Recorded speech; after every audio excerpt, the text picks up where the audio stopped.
thank you. And first of all, thanks for Old Courts for asking me to do this today. And I want to make it clear, this isn't about me. I'm definitely not selling anything today. This is more about, you know, whether what I do or what we do, because I work with a partner, is of any use to you. And in particular, this place is very special because obviously we play here as musicians, but I think it's very important, particularly at the moment in this country, that the arts are highlighted. I think it's very important in people's lives. And over the years I've been doing what I do, I've realised literally how important that is. We have a free site, if you like, which has free services and webinars and everything. It is completely free. People always think there's a catch now. And we've got nearly 600 people. And I've realised within that, artists of all types communicating with each other is so very, very important. And what we have done, what we did together, came about from the fact that I was a writer. I initially helped another writer, and we talked about how isolating a lot of the arts are, particularly writing. And I want to make it clear that we have a site that, when we say writers, some of them write novels. We have a lot of poets, we have people who write song lyrics, so it is any type of writing. And clearly I'm going to talk about publishing and self-publishing, because that's the area we got into. But I thought I'd start first with an analogy, because I'm so old, I've lived through 3 revolutions: the social revolution, you know, through the 60s and onwards, the digital revolution, which I'm lucky to be involved with as well, but the musical one. And throughout that time, if you think about what traditional music was hundreds of years ago, it was people who were well educated and had opportunities at a higher status level, not working class people. Working class people might write folk music, or they might have brass bands or choirs and so forth.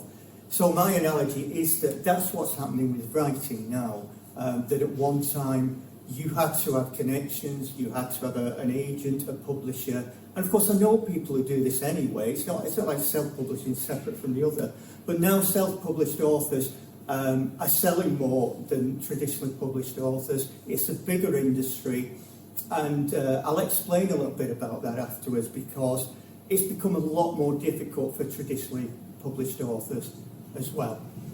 So I'll tell you a little bit about my story. I had a whole career in education, interestingly enough, in traditional education, in schools and colleges, and then in alternative and complementary education. So it's a little bit like what I'm doing now.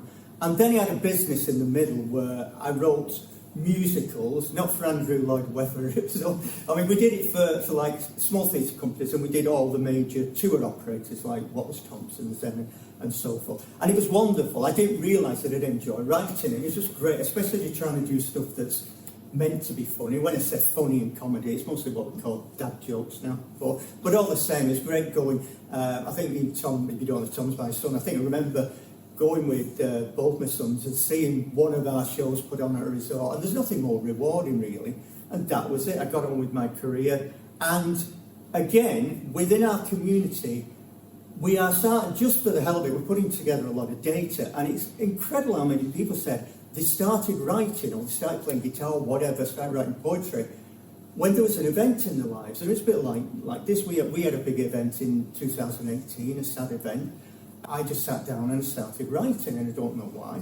And I ended up writing something quite quirky. And one of the things that comes out of that is, what the hell do I do with this now? And again, the commonality of that is unbelievable. Everybody who joins this community knew, they said, well, I just want a book I can hold in my hand. And I don't know how I got from, I might not publish to having 6 books, but you get to that point where I decided on Amazon. Now let's talk about that a little bit, because obviously there are ethical issues about working with Amazon. But all the same, if you self-publish, there's only so many options. There are a few options. And although they're interested in making money rather than authors, it's a very easy way of setting yourself up. And then a few people buy it and they say it's good, and then you think, oh, I wonder whether this could be something. And then somebody goes on and says it's absolutely crap. you think, where am I going? In fact, I remember the first one, and it just said, bloody rubbish, don't bother. And of course it's still there because they don't go away. 1 star, bloody, you should have given no stars, I think. And then you just think, what if she's right? You know, and I'm the sort of, we talk about personalities in our community. I'm the sort of person who thought, perhaps I shouldn't do this then. Well, you've got to stick with it because obviously, you know, anybody, musicians, poets, you know, there's people out there just do that anyway. So, you know, I thought about looking at all the other reviews and they were similar anyway. So, you know, I thought I would stick at it. And just to explain where I am and what I am, I'm not, although I was described recently as an Amazon bestseller. Well, in some categories, it's not very hard to do that. I'm not being modest, it's not. If you choose the right categories, it's not. But I have sold a lot of books for self-published authors. I have. It's been consistent and still do. So one of my areas of expertise that I teach other people is, you know, how to advertise without spending a lot of money, for instance. So one of the things that I think is very important is that you position yourself. So you say, well, I'm a poet, a writer, songwriter. And funnily enough, somebody phoned me up 3 days ago. He's a friend who lives in Peterborough, and he's never phoned me before. And he just said, I have to be off work, I'm not well, and I want to publish all my song lyrics. And all his song lyrics are meaningful, like Tom's are. And I said, yeah, you must do it, because, you know, you're actually, in the same way you sing songs, you're sharing it with the world. And it's not about being brave, because, you know, it's putting it out there, and unless you're dire, unless everything's really bad, you won't get people constantly saying it's awful. What happened was, I thought, I'm so clever, I'll start doing some ghostwriting, and I did a bit with 1 or 2 people, and I met Lee then, and Lee's story was very, very interesting, because he had this story, and his dad was very involved with this story and novel, and he lost his dad. And he told me when I met him, he said, I've been doing this book for 10 years. Will you write it for me? And I said, no, because your ideas are good and I think you can do it. So it became a collaboration. He's got a book, he's writing his second one. He's probably got 4.85 stars everywhere. Yeah, so it's doing well, and it was a bit of a process. Now, we got on like a house on fire, and he's a really nice bloke. The only thing is, I've never met him face to face because he lives in Bournemouth. Well, what you do is, he said, I'm really worried about people who do this stuff and they're really isolated. I said, that's funny. And he said, you know, it can have all sorts of effects on you. And he said, what do people who live alone are doing this and they're frightened of publishing?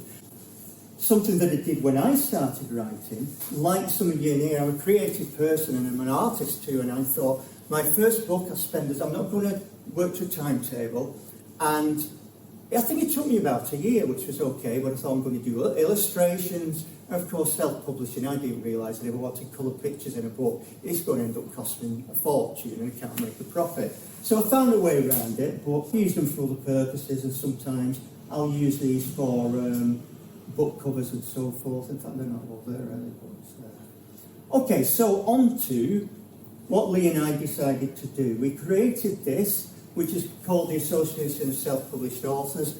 We have people in there who are self-published. We have all sorts of people. We have musicians who just want to come to webinars and talk about creative stuff, and that's great.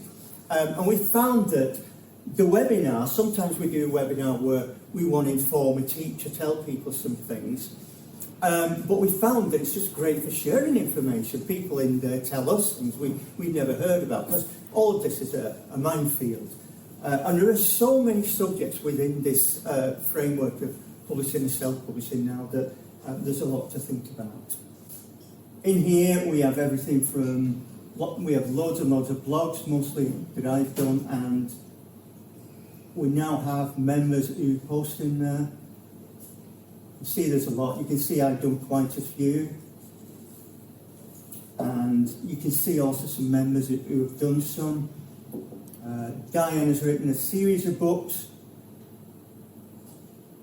about Jane Austen. Yes, a life story. Done 3 books about life story. So, you know, she's well informed, and her books are very, very good, to be honest. So, you know, this illusion sometimes that people are self-publishing, they can't get a contract or they're not very good, is not necessarily true. But you do have this whole range from people who write novels and they lead a lot more work to people who literally make millions of pounds now. That's where it's going with this, you know. So there is no criteria. Anybody wants to be a member for whatever reason, we let them in. And it really is free. People say quite often, is there a catch or whatever? Well, there's no payment on the invoice.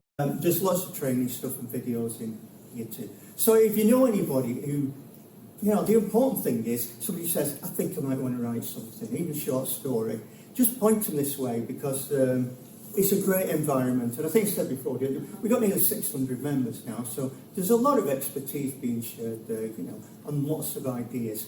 And to finish off, one of the things that we have talked about quite a lot is, how do you sell these damn things? Well, the best way is, if you know your genre, and some people are savvy enough to say, well, I'll find a genre that's popular first. Know your genre, know your audience, find out how to advertise. But we're speaking to someone in a webinar last week who said there was a church nearby who did book sales anyway. He said, I go there every week. He said, I sell about 50, 60 quid worth of novels. I said, well, where is it? You're not getting I set up an Etsy. I got 200, out of the first 2 books, I got 100 of each printed. And I set up an Etsy site thinking, this go. But most people bought them as presents and you signed them, which was nice. And the feedback was really good. And eventually, one way or another, I sold them. So people have all sorts of ideas. Jo, as my wife, had a wonderful idea once, didn't you? She said, would you like to tell them? No. Yeah. Well, she said, because we're in York, she said, why don't we have a market stall at Christmas? That's what I was going to suggest. Yeah. And one of the downsides was we were more with the fruit and veg than we were with the Christmas market stalls. But we were both really ill, weren't we? We were really, really ill. We stayed in Tadcaster. We got up at 4 o'clock and we were so ill. And then you only have a window where you can get all your stuff loaded up. And it was just so cold. And it was windy. I've never been so cold in my life. I'm cold and I'm not well. Do you sell to any York bookshops? I just thought there was an independent that would. Well, that's a great question. We're going to shop in. Sorry, yes. No, absolutely no. And Lee, it's all about personality. Lee goes in libraries and said, I've got this book, I'm writing another one. Will you put it in your library? And you negotiate it. I'm not quite that bold face to face, but that is the thing to do as well. But bookshops usually will take your books on and, if they sell them, they want something on top. It's funny when I had something which I've not brought up here. When I do Facebook ads, I get a lot of feedback, and they're very, very nice. They're very encouraging. And I wouldn't say about a fan base, but I've got a lot of people who read all the books, and they're very nice. But some say, I won't buy it from Amazon. Is it any books? I'm going to whatever. And, they go in a bookshop and order it, but they buy it from Amazon. I've not got the heart to tell them, really, but, they're only going to buy it, which is what they do, Because I've asked in Waterstones, that's exactly what they do. But I've got nothing wrong with people having ethics about things because, it's difficult. Anyway, there it is. The site for ASPA is simply aspa.uk. So if you want to look at it or you want to share it with anybody, that is fine. My books don't matter. I'm not selling them. They're irrelevant except for what I've told you today. And that's as far as I'll go because you probably tell I could talk forever, but you don't want to listen to me. Thanks so much. No, it's fine. I mean, does anybody want to ask any question about what I've said or anything? Right, you go first because I'm not a writer. Go on. Okay, so I self-published my first book years ago on Lulu, and that was back when you had to buy an ISBN number separately. Yes. So I didn't do anything with it. If I then redo this book and publish it again as a self, is it possible, having done something self-published, to then approach a publisher? Oh, absolutely. Yeah. Absolutely. There's a general thought that if you put a book somewhere, especially if it's sold a few, that publishers won't touch it, but it's not true. Right. And what happens the other way around? I mean, Amazon really aren't interested in creative people until, I think when I sold over 2,000 or 3,000, they started, I started had a relationship with them then. It was the same thing. They were making money off you, basically. Absolutely, yeah. And you can actually get a different ISBN. So if you used Amazon, they give you one for free. If you do give them a free, and it can be expensive doing stuff like that, can't it? Yeah. So, yeah, absolutely. Yeah. That was a question from your question. If you buy an ISBN from whoever sells them, is it expensive or does it depend on... Do you mind me asking what you paid for? Do you know what? I haven't done that yet. So right. Okay. Yeah. I know my son self-published a book, and when he did his, he did it through Amazon, and that was automatic. Yes, it was. And he could sell it as an ebook automatically as Yes, well. yeah. Whereas back when I did this with Lulu, you couldn't do that. That's right. I have another question, which is about, so I'm helping a charity self-publish their first book, Yeah, and it's poetry and photography. So there's a lot of colour photos in there. yeah. The way that I've been looking at possibly doing it is they've decided ethically they don't want anything to do with Amazon. Mhm. So it's going to go back to Lulu. And someone said, well, if you order one copy from somewhere like Lulu, that will give you the proof copy that Yeah. you need, but then you can submit that to a printers and get a big batch done much more cheaply. Does that translate? Can you Absolutely. do that? Absolutely. Well, it happened the other way around because I publish books on Amazon, as I said. They're published elsewhere. I've got them off Apple and other things. Yeah. And when I got these books printed, and they were very good quality, they were better than this, very good quality. I just found somewhere in Poland, and they were cheap, and as I said, the quality. So just search around where you can get them at a low cost. And certainly some of them, even the one I'm thinking about, you can have colour pictures in, and it's not going to necessarily break the bank. And then you've just got to sell them so that you're making a little bit on top. Because most of my books I sell through, if I perform, then people buy them after the performance. So Yes. that's my main.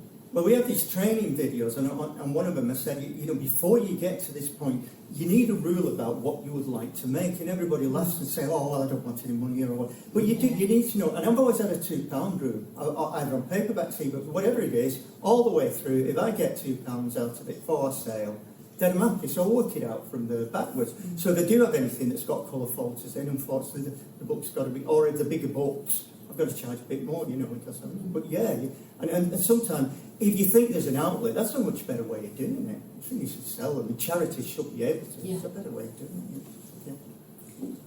I've got a quick question about copyright. Yes. Is that all come with the ISBN stuff? Or do you have to, Well, copyright your work? It's sort of, Yeah. I'll tell you what I do, and it sort of happens because I've always been involved in creative stuff, and especially when we wrote these shows. And going back to then, it was a minefield. I remember at one point, trying to copyright some of our work was quite expensive. There was a place in London, and it cost a lot of money. And I remember when we started, we did a show where we used other people's songs, and somebody in America wanted 10 grand just so we could use Johnny B. Good in a Chuck Berry song. I said, this isn't working. So we had to look at how rights work in Britain and all this. But I found, it's called Copyright House, which is placed online, and it really is cheap as chips. It's very cheap. You pay a little sum every year, and all you have to do is upload what you've got. And so when you self-publish, it happens the other way around. They say to you, "Is this your material?" And sometimes when you tick a box, you think, "Oh, well, nobody will bother." But the legal stuff, Amazon are very keen on. So they make sure that you pay your tax on stuff before you can publish. And they make sure you're not using AI before you publish as well. Or at least you check a box. But so I always try and do it above board. But yeah, it's always wise to copyright your work, simply because starting tomorrow, they might not read any of my books anymore. But it's like a lottery ticket. There might be one in several million chances. When I'm dead, there might be Harry Potter. So you've got to make sure you cover it. Actually, because we said you finished the idea of someone. I remember that thing. Yeah. So publishing itself wouldn't count as copyright? It can do in some ways. I mean, in reality, once you've published it and somebody sold it, somebody told me this. They said what you said, that if you publish it in your name and sell it should be enough. But I usually do this other thing as well. It's just it's no more than a record online, really. But I do that as well. Way back, I used to Post it to yourself. Post it to yourself Yes. and not open it. It's still legal. It's still a good way of doing it. Yeah. It still works, yeah. Yeah. So you can do that. Just have your books posted to yourself because that dates it as well. So that anything after that is not legitimate. Yeah. Okay. Well, is that on your website? That copyright site? Yes, I think. Yeah, I think some stuff on there about copyright. Anything else?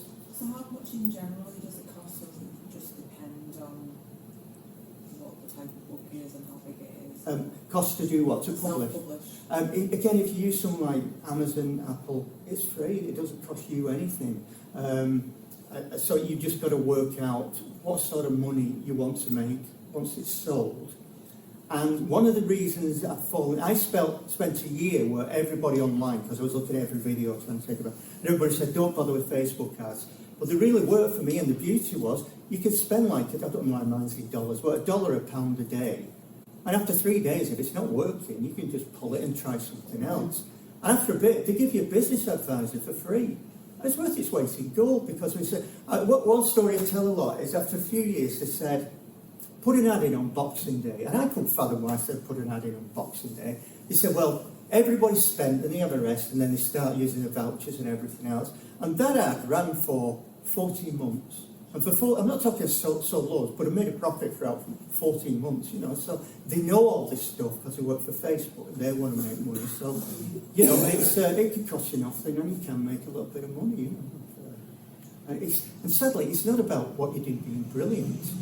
You know, there was somebody connected to, was it called 40 or 50 Shades of Grey? 50. I can tell it now, you've read it. I've read them all. But you know, people are saying to me they're not very well written, but you know, they've made They're a millions bit of pounds, silly. so you know. They are a bit silly, which is incredibly successful. Yeah, I know. So you Very know, well, it's it's not, very well written.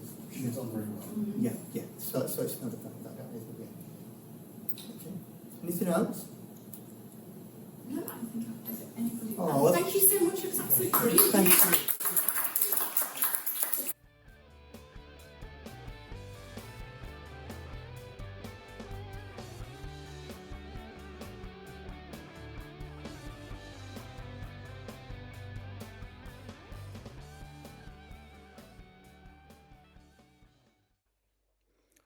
These videos and tutorials are provided free by ASPA.